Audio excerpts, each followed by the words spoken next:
साधक साधन निर्माण करने से पूर्व साधन करना आरंभ कर देता है। उसका परिणाम यह होता है कि साधन उसके लिए भार हो जाता है।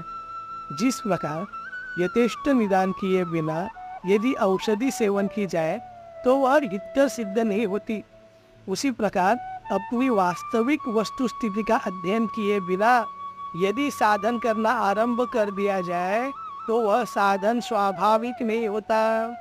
जिस प्रकार प्रत्येक औषधि किसी न किसी रोगी के लिए तो हितकर ही है, उसी प्रकार प्रत्येक साधन उसके लिए जो उस साधन का अधिकारी है उपयुक्त ही है।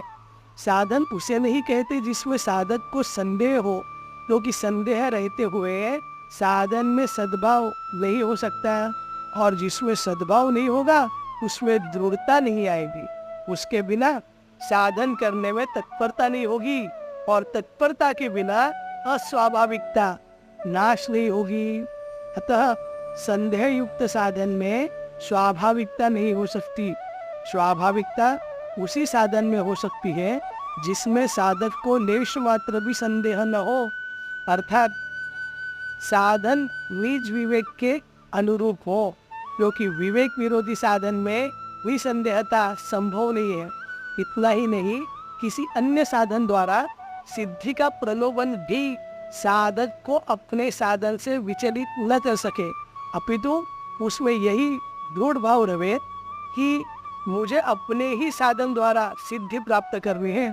यह निसंदेहता की कसौटी है। यह नियम है कि निसंदेहता से अभिन्नता स्वाभाविक है, और अभिन्नता में प्रियता स्वाभाविक है। जिसमें प्रियता हो जाती है उसमें अस्वाभाविकता की गंध भी नहीं रहती। इस दृष्टि से साधन वही सार्थक सिद्ध हो सकता है जिसमें संदेह न हो। संदेह उसी में नहीं होता है जो अपने ज्ञान के अनुसार है। अतएव स्वाभाविकता उसी साधन में आ सकती है जिस साधन के प्रति संदेह नहीं है। अपने साधन के प्रति यह भी आवश्यक है कि वह अपने लिए रुचिकर हो। हाँ, यह अवश्य है कि साधन रुचिकर होते हुए भी विवेक विरोधी न हो, क्योंकि जो रुचि विवेक विरोधी होती है वह भोग है, साधन नहीं।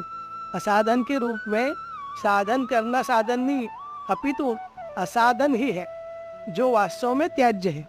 वस्तु, व्यक्ति आदि में सत्यता और सुंदरता रुचिकर हो सकती है, किंतु वह रुचि विवेक विरोधी है, क्योंकि कोई भी वस्तु ऐसी हो ही नहीं सकती जिसकी सुंदरता नित्य हो, जिसमें मलिनता न हो, और जो अविनाशी न हो, तथा जिससे नित्य संबंध सुरक्षित रह सके। ऐसी स्थिति में वस्तुओं का सदुपयोग और व्यक्तियों की सेवा साधन हो सकता है। उनकी ममता और उनका भोग साधन नहीं हो सकता।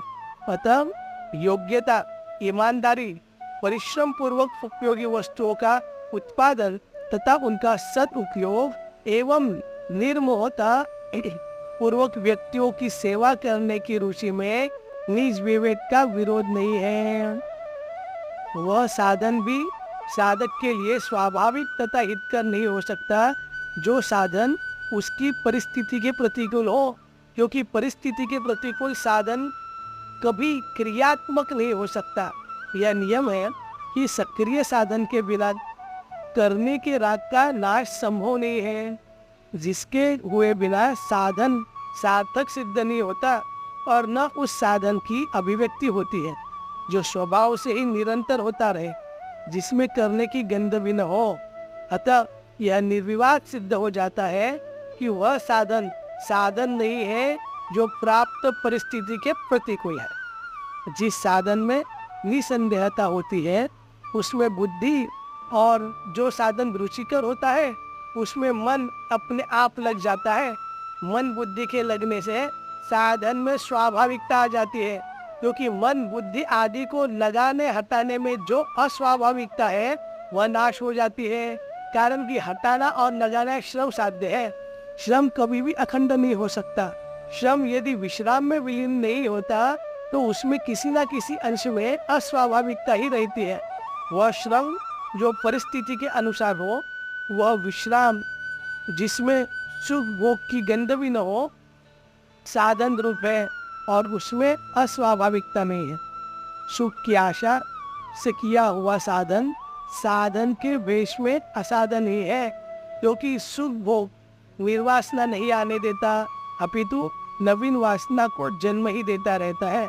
इस कारण वही निवृत्ति और प्रवृत्ति साधन रूप हो सकती है जो सुख की आशा से रहित है।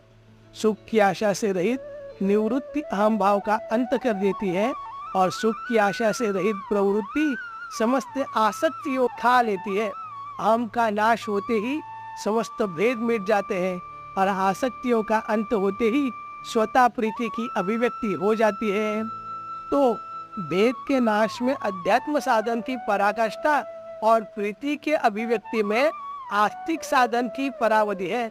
आसक्ति रहित प्रवृत्ति परस्पर में स्नेह की वृद्धि और अंत में चिर शांति प्रदान करती है, जो वास्तव में भौतिकवाद की दृष्टि से परम आध्यात्मिक और आस्तिकता ओतप्रोत है। समस्त जीवन साधन तभी हो सकता है जब सभी दृष्टियों से साधन सार्थक सिद्ध हो जाए और तभी साधन में स्वाभाविकता आएगी। समस्त साधनों का आरंभ होता है सुख की आशा से रहित की हुई सेवा से, क्योंकि यह कर्तव्य विज्ञान है, और समस्त साधनों का अंत होता है प्रीति की अभिव्यक्ति में, क्योंकि प्रीति से ही अपने साध्य को रस मिलता है। इस दृष्टि से सुख की आशा का त्याग और प्रेमास्पद को रस देने की उत्कट लालसा में ही साधन तत्व से अभिन्नता हो सकती है, जिसके होते ही साधन में स्वाभाविकता आ जाती है और जो सभी साधकों को अभिष्ट भी है। तो परिस्थिति के अनुसार कर्तव्य, निसंदेहता और रुचि साधन के बाह्य अंग है, और सुख की आशा का अत्यंत अभाव तथा प्रियतम को रस देने की उत्कट लालसा साधन के आंतरिक अंग है। बाह्य तथा आंतरिक अंगों की पूर्णता में ही साधन की स्वाभाविकता निहित है।